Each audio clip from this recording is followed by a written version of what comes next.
On a entendu le Premier ministre dire que lu toll ci 150 milliards récupéré nañ ko ci renégociation yu amoon ci marché public yi te tey jii dafa mel ni également le ministre des finances Cheikh Diba bi mu génnee également mi ngi conforté ne Sénégal fi mu nekk ni demal na boppam ci loo xamante ne du benn institution financière internationale boo xamante ne juux nga xaalis ci réew mi diirub at a ngi nii Pape Sané. waaw c'est une excellente nouvelle pour les finances publiques parce que bu ñu waxee waxu surfacturation sur marché public yi waxu yenn contrats yi qui ont été mal négociés ou bien mal ficelés. Promettoon ni que daañu dem vers une renégociation. bu ñu toogee quelques mois après que le Premier ministre nous dise que État jot na ci dajale 150 milliards je dis on tape des deux mains. Mais dans un exercice de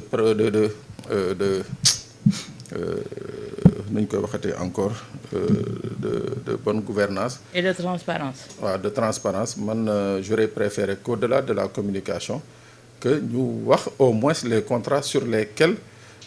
voilà il y a eu justement des négociations ou bien il y a eu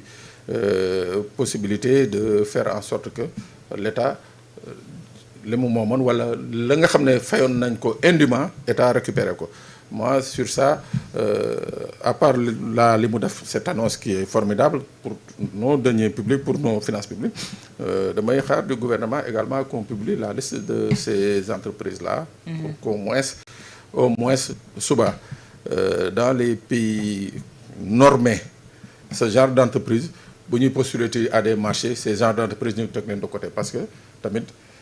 yenn type de surfacturation yi je dis que bu ñu nangoo yenn entreprises yi di ko def même bu dee dañu fayaat après je crois que il faut refuser systématiquement que ce type d'entreprise fii boo demee dans la sous-région dëkk bu mel ni Bénin il y a plein d'entreprises chinoises yi nga xam ne dootuñu concourir au Bénin parce que jàpp nañ ne ko c'est des délinquants. waaw donc man je crois que ñun dans le cadre de notre transparence de la vie publique war nañu egg à ce niveau-là mais en tant que tel c'est une excellente nouvelle que qu'on puisse récupérer 150 milliards. Abdoulaye tey li Pape wax tey jii dafa mel ni dañu tordre le bras ñi nga xamante ne moo di entreprise yooyu pour ñu revenir à la norme mais le plus kii moo doon mettre des garde-fous ci suñu administration. wala si wàllu marché public yi ba nga xamante ne problème yii ñu jànkoonteel ba naan recouvrer nañu perte de temps boobu doonuñu ko woon am. waaw mais je pense que foofu nag la ñu war a mettre le curseur. mooy que ni la woon na woon ni et pour que véritablement lépp li nga xam ne contrat bu ñu war a signer day nekk contrat signé en bonne et due forme ba pare nag li ko contour yu mu war a ànd lépp mu ànd si ba pare nag que nay cette habitude de publier li nga xam moo di contrat. parce que dafa am ay contrats yoo xam ne dëgg la naam du lépp ngay publier mais y a des contrats yoo xam ne amaana mënuñoo ñàkk xam lan moo nekk ci biir et je pense que loolu nag war nañu see mën a gën a jëm li nga xam ne mooy respecter les règles de transparence yi surtout nag dans le secteur des industries extractives même bu fekkee ni ITIE mi ngi def liggéey bu am solo jàpp naa ni foofu itamit yooyu ñu war a mën a xoolaat ñu war a mën a joyante la te xam nga ci prévision yi nga xam ne yi am solo yi nga xam ne Banque mondiale def na ko pour le Sénégal bokk na ci levier yi renégociation contrat yi ak l'érection des règles de transparence te jàpp naa ne nag dëkk bu xeex loolu ba jëmalee ko ci kanam jàpp naa ne nag retombées dina am solo waaye retombées au-delà de annonce yu ñu ci def baax na mais jàpp naa ne nag lu bari ci wàllu industrie ci wàllu contrat lu ñu ci jëlee war nañoo dem ci phase de développement des PME je pense que Sénégal war na miser beaucoup pour beaucoup plus de PME beaucoup plus de PMI impérativement à l'image du Maroc bi nga xam ne socle de développement économique am si loolu la reposé wu il faut impérativement que ñu gën a xëccaat privé secteur privé ñi ngi def ay jéego yu am solo mais gën a xëccaat ce secteur privé là gën ko jox solo gën ko jox dayo ba pare fépp fi nga xam ni waa nguur gi ñi ngi fay dem autorités yi ñu ngi fay dem il faut que chaque fois ñuy yóbbaale nag suñu ay capitaine foog ñu leen di yóbbaale surtout ñuy dem xool naka la ñu mën a signer au Mali au Burkina au Togo au Bénin en Zambie en Angola bu ñu waawee fenn fépp fu Sénégal war a mën a dem jëli fa njariñ na dem parce que tamit loolu dina bokk ci levier de croissance ak levier de richesse économique yoo xam ne effectivement ji njeexital bi mooy askan wi da koy yëg bu baax. ci point boobu damay rester ak yow Abdoulaye dafa mel ni tey jii le premier ministre Ousmane Sonko ce qu'il est en train de faire dans la sous-région moom moo di ne aspect économique boobu ngay wax ni moom la dem fi mu nekk nii doxi ci réew yooyu. waaw loolu jàpp naa ni avec le Mali am na ñu ko doon tuutal parlant de régime militaire. mais tey est-ce que Sénégal dafay bàyyi Mali parce que régime militaire moo fa nekk au moment où le Togo est en train véritablement de d'étendre ses tentacules pour récupérer le maximum du Mali. oui comba donc boo ñëwee ñun fu mu toll nii dafa am loo xam ne dañ ko war a wéyle parce que au-delà de tout constat le Sénégal reste une vitrine démocratique en Afrique de l'Ouest et partout en Afrique donc dañoo war a yokk nekkaat notre diplomatie beaucoup plus agressive sur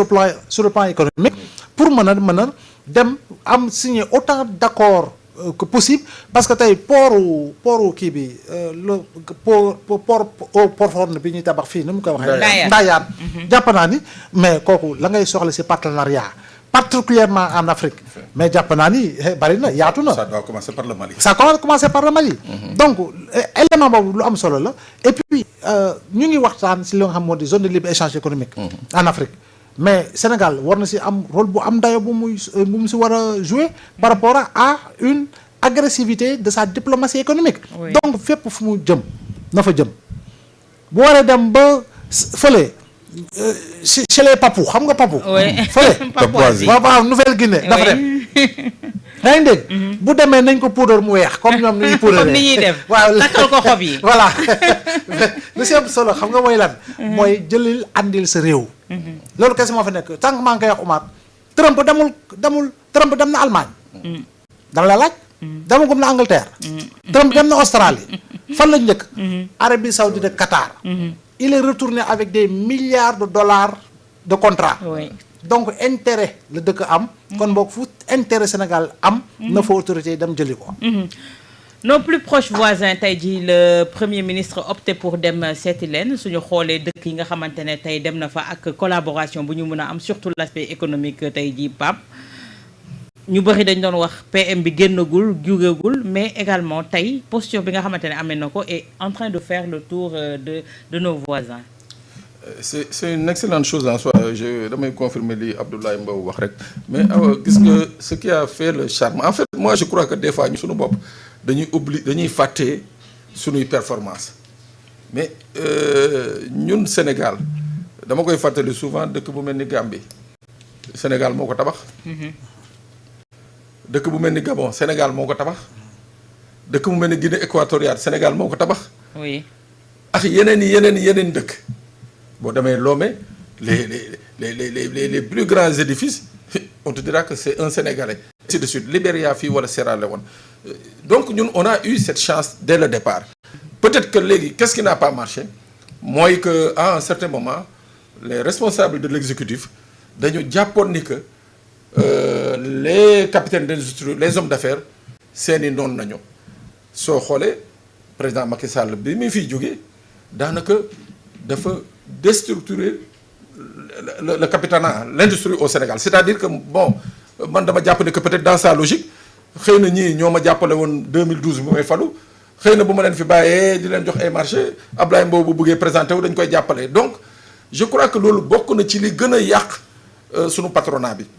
mais tey quand le président voyage ou bien le premier ministre voyage man jàpp naa li gënoon mooy certains hommes d'affaires ñuy ànd ak ñoom par exemple le cas de la Sierra Leone. waaw mais qui est plus indiqué que le fils de Alioune Sow feu Alioune Sow Omar Sow.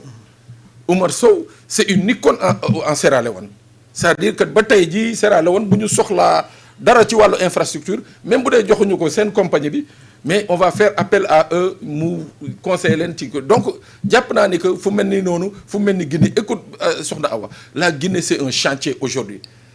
xam nga lu ma ci metti xoolal tout ce qui est en train de se faire la sous-traitance c'est par des entreprises sénégalaises sous-traitance laa la wax